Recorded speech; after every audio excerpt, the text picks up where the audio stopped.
Hi, welcome to my book talk for LSC 513, Social Justice in Children's and Young Adult Literature. How Can I Make a Difference? Inspiring Activism Through Children's Literature by Lynn Adams. When I came up with this theme for my book talk, I was reminded of the starfish parable. If you don't know it, it's the story of an old man walking along the beach covered with starfish that have been washed ashore by the tide. He comes upon a young boy who is throwing the starfish back in the ocean one by one. The old man asks him what he's doing, and he replies, "I'm saving these starfish, sir." The old man laughs a bit and tells him, "Son, there are thousands of starfish and only one you. What difference can you make?" To which the boy, picking up a starfish and tossing it gently in the water, replies, "I made a difference to that one."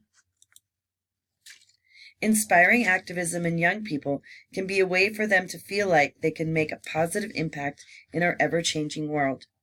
This collection of books is intended to inspire readers and show them how great change starts with one person who has an idea on how to make the world a better place. One Plastic Bag, Isatou Ceesay and the Recycling Women of the Gambia by Miranda Paul. This is the story of Isatou. Like the women in her village, she carries food and other items in a basket balanced on her head.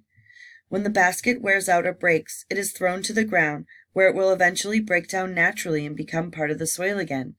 When Isatou's basket breaks, she sees a discarded plastic bag by the side of the road, so she uses it to carry her fruit in.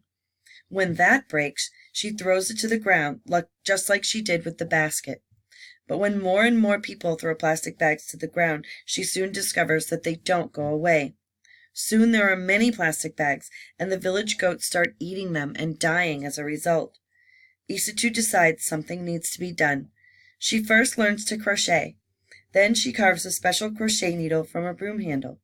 She gathers up all the plastic bags she can find, washes them, and hangs them to dry like laundry. People in her village think she is crazy.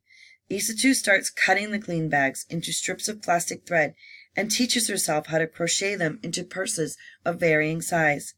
The other women in her village want to get involved, so Isatou shows them what she's doing.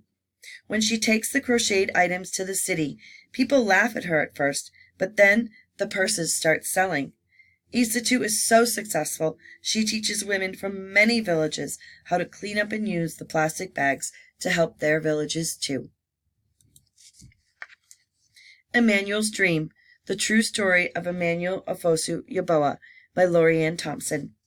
In this book we meet Emmanuel Ofosu Yeboah, who was born in Ghana with only one good leg. Everyone in his village thinks that he will be useless. His father even leaves his mother to raise him herself. She tells Emmanuel that he could have anything he wants in life, but he's going to have to figure out how to get it himself. So Emmanuel learns how to do everything with one leg. He even hops the 2 miles each way to school when his mother can no longer carry him. Most kids with any kind of disability couldn't go to school. No one really wants to play with him or be friends until Emmanuel saves up enough money to get a soccer ball and learns to play soccer using old crutches his grandmother found. He earns the kids' respect and everyone wants to play. Emmanuel even teaches himself how to ride a bike. When he must go to work at age 13 to help his family, he heads to the city of Accra, where at first no one will hire him, and everyone thinks he is a beggar. Emmanuel eventually gets a job and a place to live. When his mother dies soon after, she tells him, "Be respectful, take care of your family, don't ever beg, and don't give up." Emmanuel decides he must spread the message that being disabled does not mean being unable, and so he plans a biking trip all around Ghana with some help from the Challenged Athletes Foundation in San Diego, California. During his bike ride, he talks to people all over the country with his message that disability does not mean inability. Emmanuel's efforts helped to pass the Persons with Disabilities Act of 2006 in his country, proving that one leg is enough to do great things and one person is enough to change the world. Harvesting Hope, The Story of Cesar Chavez by Kathleen Krull. This is the story of Cesar Chavez and how he fought for the rights of migrant farm workers. Cesar started out his life living on a beautiful family ranch in Arizona. In 1937, drought came to Arizona, and Chavez's family had to find other work to support themselves. They became migrant farm workers in California. These migrant workers faced long days for little pay, ramshackle housing, and experienced discrimination in the local schools and towns. When Chavez left school in 8th grade to work with his family, he experienced the terrible working conditions firsthand. There were those who wanted to help the migrant workers, but few could get through to them due to suspicion towards outsiders. Chavez started to talk with the migrant workers as an insider and took what he learned and spread his message all across California, hoping to organize the migrant workers to protest the inhumane working conditions. He organized and participated in many nonviolent demonstrations, including a 340-mile march across California and a strike in which the grape harvest was not picked. His actions were instrumental in forming the National Farm Workers Association, which fought for better working conditions for all migrant farm workers. Pride, the Story of Harvey Milk and the Rainbow Flag by Rob Sanders. This book tells the story of Harvey Milk, who dreamed that everyone, even gay people, would have equality in all ways, including being treated fairly and being able to live and love as they please. He gave enthusiastic speeches about changing the laws to include gay rights. Harvey decided that the best way to change the laws was to get involved in politics, and in 1977 he became one of the first openly gay people to be elected to a political office in the U.S. As he planned organized marches to protest inequality, he decided gay people needed a positive symbol to both unite them in their common cause and make them feel like part of a community. He wanted his symbol to give gay people hope.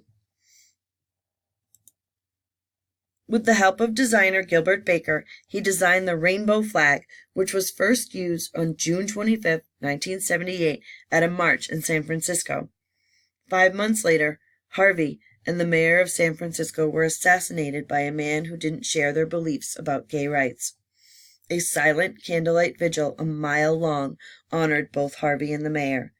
This could have been the end of the rainbow flag, but it wasn't. It remained a symbol of hope, equality, and pride for gay people around the world until it became the ubiquitous symbol of gay pride we see everywhere today. It was even projected onto the White House in 2015 when gay marriage became a law. Equality, pride, hope, love. Harvey Milk's dream created a flag that still gives people hope and pride today. Brave Girl, Clara and the Shirtwaist Makers' Strike of 1909 by Michelle Markle. Clara Lemlich was an immigrant girl who came to New York City in the early 1900s and began to work in a factory alongside thousands of other immigrant girls making women's clothing as a garment worker. She suffered long working hours and unfair working conditions for very little pay. Garment workers were often punished by factory owners. If you were a few minutes late, you would lose a half-day's pay. Clara makes sure that she learns how to read by going to the library after working all day and going to school at night. This is not the America she imagined. Some men had thought about organizing a union for the factory workers, but thought women weren't tough enough to fight.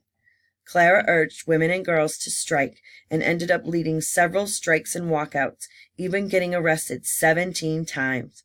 She became an inspiration to other factory worker girls and helped to organize the largest walkout of women workers in U.S. history. It lasted all winter long, and when it finally ended, factory owners had agreed to shorter work weeks and higher salaries for the women. Soon after, other large cities like Chicago and Philadelphia followed suit.